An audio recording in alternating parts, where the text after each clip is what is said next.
Shri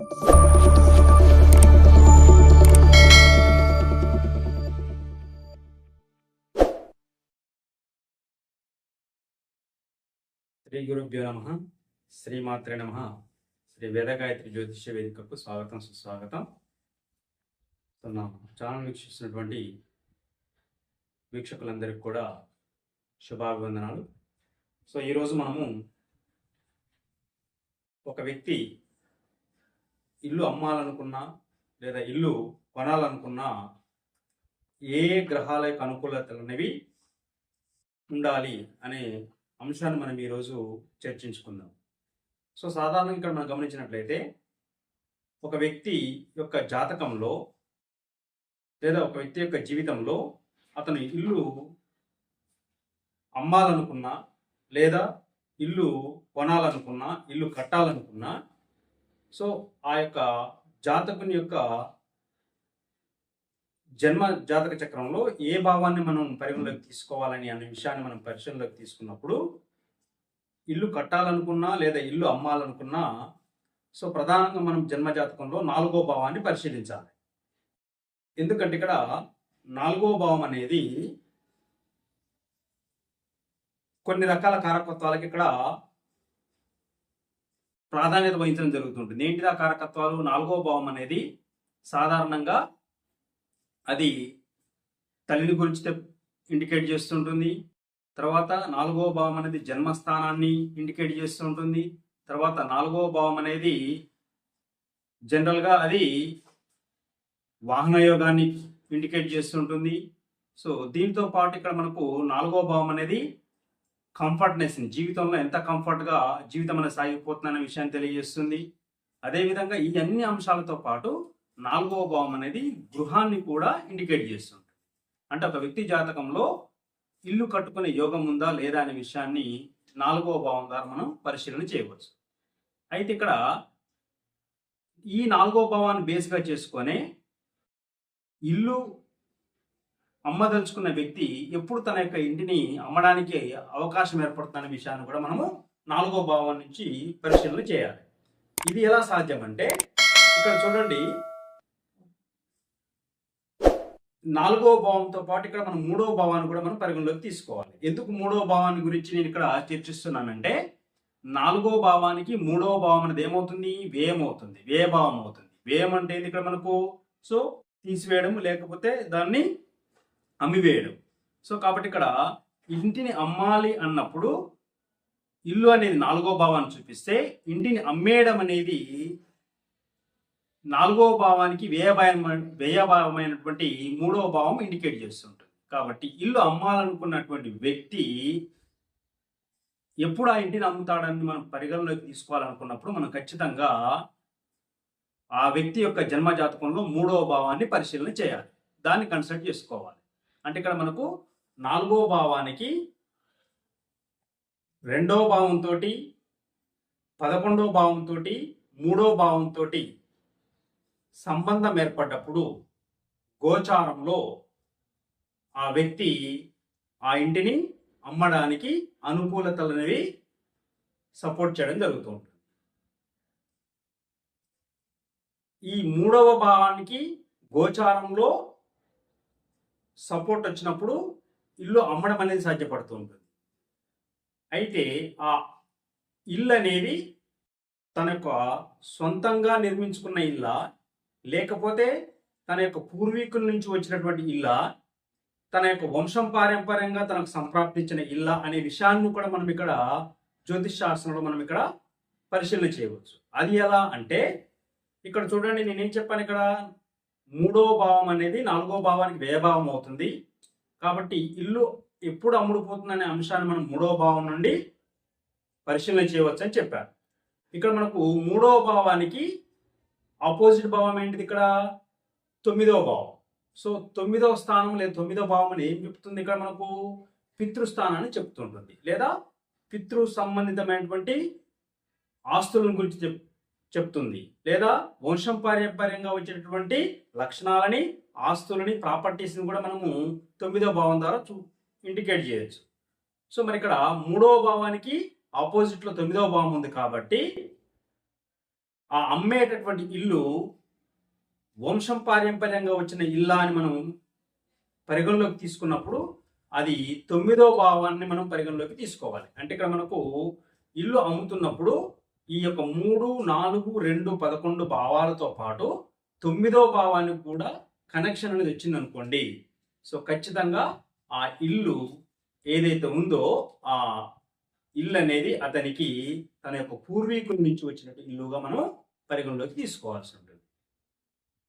so ఇది ఒక వ్యక్తి ఇల్లు అమ్మాలనుకున్నప్పుడు అతని జన్మ జాతకంలో 3వ భావం అనేది గోచారంలో యాక్టివేట్ కావాలి. గోచార దశ నడుస్తున్నప్పుడు ఏ దశ అయినా కానీ, ఓకేనా, అది ఏ దశ అయినప్పుడు కూడా ఆ యొక్క దశలో లేదా ప్రత్యంతర దశలో సూక్ష్మ దశలో ఖచ్చితంగా 3వ భావాధిపతికి కనెక్షన్ అనేది రావాలి, లేదా 3వ భావాధిపతి ఉన్న నక్షత్రానికైనా కనెక్షన్ రావాలి. వచ్చినప్పుడు ఆ ఇల్లు అనేది సక్సెస్ఫుల్గా అమ్ముకోవడం సాధ్యపడుతుంది. ఓకే, సో ఇక్కడ మనకు ఈ యొక్క 3, 4, 2, 11 భావాలకు సంబంధం వచ్చినప్పుడు ఇల్లు అమ్మడం సాధ్యపడుతుందని చెప్పాను. సో ఇక్కడ మనం గమనించినట్లయితే 3వ భావం అనేది ఇంటిని తీసివేయడము. 2వ భావం ఏం చెప్తుంది ఇక్కడ మనకు? ఆ యొక్క తీసివేయగా అంటే అమ్మగా వచ్చినటువంటి ధనాన్ని గురించి 2వ భావం చెప్తుంటుంది. ఈ 11వ భావం ఏం చెప్తుంది ఇక్కడ? ఫుల్ఫిల్మెంట్ ఆఫ్ డిజైర్, అంటే ఇల్లు అమ్మాలనే కోరిక నెరవేరుతుందా లేదా అనే విషయాన్ని మనం చూడాలంటే 11వ భావాన్ని పరిశీలించాలి. కాబట్టి ఈ 3, 4, 2, 11 భావాల యొక్క కనెక్షన్ అనేది గోచారంలో వచ్చినప్పుడు ఆ వ్యక్తి ఇల్లు అమ్మాలనే కోరిక అనేది నెరవేరుతుంది. ఓకేనా? సో ఫర్ ఎగ్జాంపుల్ మనం ఇక్కడ ఒక మకర లగ్నానికి చెందినటువంటి జాతకుని మనం గమనించినప్పుడు ఈ మకర లగ్నానికి చెందినటువంటి జాతకునికి 4వ స్థానం ఏమవుతుంది? మేషం అవుతుంది. ఎవరంత అధిపతి? కుజుడు. సో నా దగ్గరకు వచ్చినప్పుడు ఒక జాతకాన్ని పరిశీలించినప్పుడు ఆ వ్యక్తి ఇల్లు అమ్మిండు. ఆ ఇల్లు అమ్మినప్పుడు అతనికి నడుస్తున్నటువంటి దశ ఏంటిదంటే ఇక్కడ మనం గమనించినట్లయితే గురు మహర్దశలో, ఇక్కడ గురు మహర్దశలో శని అంతర్దశలో మళ్ళా శని సూక్ష్మ దశలోనే అతను ఇల్లు అమ్మడం అనేది జరిగినది. ఆ శని సూక్ష్మ దశ నడుస్తున్నప్పుడు ఆ శని అనేవాడు అతని యొక్క పుట్టినప్పుడు ఎక్కడున్నాడు? గురుని యొక్క నక్షత్రంలో ఉన్నాడు. అంటే ఇక్కడ మనకు గురువు అనే వాడు ఈ మకర లగ్నానికి 3వ వ్యయాధిపతి అవుతున్నాడు. కాబట్టి ఇంతకుముందుగా చెప్పాను, 3వ స్థానం అనేది యాక్టివేట్ కావాలి. అంటే ఇక్కడ డైరెక్ట్గా గురువు యాక్టివేట్ కాలేదు, కానీ శని సూక్ష్మ దశలో ఇల్లు అమ్మిండు. సో ఆ శని అనేవాడు ఎక్కడున్నాడు? గురువు యొక్క స్టార్ లార్డ్లో ఉన్నాడు. అంటే శని ఏం చేశాడు? గురువు ఫలితాన్ని ఇచ్చాడు, 3వ ఫలితాన్ని ఇచ్చాడు. ఓకేనా? కాబట్టి ఆ వ్యక్తికి గురు దశలో శని యొక్క సూక్ష్మ దశలో అది ఇల్లు అమ్మడం అనేది సాధ్యపడింది. అంటే గురువు యాక్టివేట్ కావడం అనేది జరిగినది. 3వ యాక్టివేట్ అయ్యాడు, 3వ ఆధిపత్యం వచ్చింది, అదేవిధంగా వ్యయాధిపత్యం కూడా వచ్చింది. కాబట్టి ఇల్లు అమ్మడం అనేది సాధ్యపడింది ఆ వ్యక్తి. సో తద్వారా అతను కొంత డబ్బుని పొందడం అనేది జరిగింది. సో మల్లయ్య వెంటనే ఆ జాతకుడు ఏం చేశాడు? ఆ వచ్చినటువంటి అమౌంట్ తోటి కొత్త ప్రాపర్టీని, అంటే కొత్త ఇల్లు నిర్మించుకోవాలని భావించాడు. సో వెంటనే ఆ యొక్క వచ్చినటువంటి డబ్బుతోటి ఇల్లు నిర్మాణానికి అతను రెడీ కావడం జరిగినది. సో ఇప్పుడు ఇంతసేపు మనం ఇల్లు అమ్మడానికి ఏ గ్రహాలు అనేవి అనుకూలించాలనే విషయాన్ని పరిశీలించాం. ఇప్పుడు ఇల్లు కట్టుకోవాలంటే మరి ఏ గ్రహాల వల్ల మనకు అనుకూలం చేయాలంటే అప్పుడు కూడా మనం 4వ స్థానాన్ని తీసుకోవాలి. అంటే ఒక వ్యక్తి ఇల్లు అమ్మాలనుకున్నప్పుడు 3వ భావాధిపతి యొక్క గ్రహ అనుకూలత అనేది ఉండాలని చెప్పుకున్నాం. ఇల్లు కట్టాలనుకుంటే 4వ భావాధిపతి యొక్క అనుకూలత అనేది ఉండాలి. అది దశ ఏదైనా కానీ, ఆ దశ అనేది ఏదైనా కానీ ఖచ్చితంగా 4వ భావాధిపతి యొక్క అనుకూలత అనేది ఉన్నప్పుడే ఆ వ్యక్తి ఇల్లు కట్టుకుంటాడు.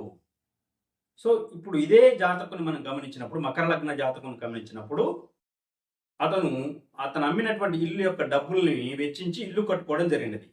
ఎప్పుడు కట్టుకున్నాడు అతను? అదే గురుమహర్దశలో శని అంతర్దశలో రాహు సూక్ష్మ దశలో అతను ఏం చేశాడు? ఇక్కడ ఇల్లుని నిర్మించుకున్నాడు. ఓకేనా? సో మరి ఇప్పుడు మకర లగ్నానికి చతుర్థాధిపతి ఎవరు? ఇక్కడ కుజుడు. మరి ఇక్కడ ఏ దశలో నిర్మించుకున్నాడు అతను? గురుమహర్దశ, శని అంతర్దశ, రాహు సూక్ష్మంలో ఇల్లు నిర్మించుకున్నాడు. రాహు ఎక్కడున్నాడు? కుజుని యొక్క నక్షత్రంలో ఉన్నాడు. రాహు ఎక్కడ? కుజుని యొక్క నక్షత్రంలో ఉన్నాడు. కాబట్టి ఇల్లు కట్టుకోవడం అనేది ఎప్పుడు జరిగింది? రాహు యొక్క సూక్ష్మంలో జరిగింది. రాహు ఎవరు ఫలితాలు ఇచ్చాడు? కుజుని యొక్క నక్షత్రంలో ఉండి కుజుని ఫలితాలు ఇచ్చాడు. అంటే ఇప్పుడు ఇంత ముందుకే చెప్పాను నేను, ఇల్లు కట్టుకోవాలంటే ఏ యొక్క భావాధిపతి యొక్క యాక్టివేషన్ అనేది ఉండాలి? 4వ భావాధిపతి యొక్క యాక్టివేషన్ అనేది ఉండాలి. ఇక్కడ రాహు అనేవాడు కుజుని యొక్క నక్షత్రంలో ఉండి కుజుని యొక్క ఫలితాన్ని, 4వ భావాధిపతి యొక్క ఫలితాన్ని ఇవ్వడం ద్వారా ఆ వ్యక్తి అదే దశలో ఇల్లు కట్టుకోవడం అనేది జరిగినది. కాబట్టి ఆ వ్యక్తికి గురుమార్గదశ నడుస్తున్నప్పుడు కుజుడు యాక్టివేట్ అయినప్పుడు ఇల్లు అమ్మాలనుకున్నాడు, అమ్మాడు. ఆ వచ్చిన డబ్బుతో ఇల్లు కట్టాలనుకున్నాడు, ఆ కట్టాలనుకున్నటువంటి ఆ కోరిక అనేది ఎప్పుడు నెరవేరింది? సో ఆ యొక్క 4వ భావాధిపతి అయినటువంటి కుజుడు యాక్టివేట్ అయినప్పుడు అది జరిగింది. అంటే అప్పుడు కూడా ఏం కావాలి? మళ్ళా 4వ స్థానం ఇండికేట్గా చేయాలి. తర్వాత నెక్స్ట్ అప్పుడు ఏం కావాలి? నెక్స్ట్ మనకి ఇక్కడ 11వ భావం కూడా మళ్ళా యాక్టివేట్ కావాలి. ఎందుకు? 11వ భావం అనేది ఫుల్ఫిల్మెంట్ ఆఫ్ డిజైర్, అంటే ఇల్లు కట్టుకోవాలనే కోరిక. కాబట్టి ఇక్కడ 4వ భావానికి యాక్టివేట్ కావాలి, ప్లస్ ఈ భావం అనేది 11వ భావంతో కనెక్షన్ ఉండాలి. Fulfilment of desire of house construction. So ఈ అన్ని సినేరియాలో, అంటే ఇంతకుముందు ఇల్లు అమ్మే సందర్భంలో కానీ ఇప్పుడు ఇల్లు కట్టుకునే సందర్భంలో కానీ, ఈ 2 సందర్భాలలో మనం చెప్పుకున్నటువంటి గ్రహాలకు ఖచ్చితంగా ఏదో రకంగా డైరెక్ట్గా కానీ ఇండైరెక్ట్గా కానీ గురువు యొక్క కనెక్షన్ అనేది ఉండాలి. ఎందుకు? గురువు గృహకారకుడు కాబట్టి.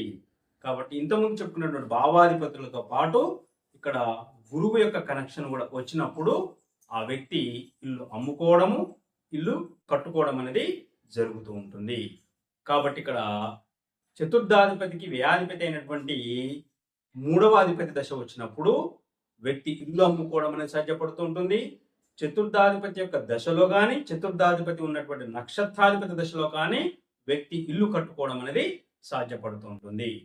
కాబట్టి ఎవరైతే ఇల్లు అమ్మాలనుకుంటున్నారో, ఎవరైతే ఇల్లు కొనాలని అనుకుంటున్నారో, మీరు ఖచ్చితంగా ఈ విషయాలను పరిగణలోకి తీసుకొని మీ ఇల్లు అమ్మకం గురించి కానీ, లేదా మీరు ఇల్లు కొనుగోలు గురించి కానీ, లేదా ఇల్లు కట్టడం గురించి కానీ ప్రయత్నాలు చేసినట్లయితే మీ ప్రయత్నాలు ఫలించడానికి 100% అవకాశాలు అనేవి ఈ దశలలో మీకు సమకూరుతాయనేటువంటి విషయం అనేది జ్యోతిష్ శాస్త్రం ద్వారా నిర్విధాంశమైనటువంటి అంశంగా నేను ఇక్కడ మీకు చెప్పదలుచుకున్నాను. సో నా యొక్క ఛానల్ని వీక్షిస్తున్నటువంటి మీ అందరికి కూడా ధన్యవాదాలు తెలుపుతూ ఈ యొక్క ఛానల్ని సబ్స్క్రైబ్ చేసుకోండి.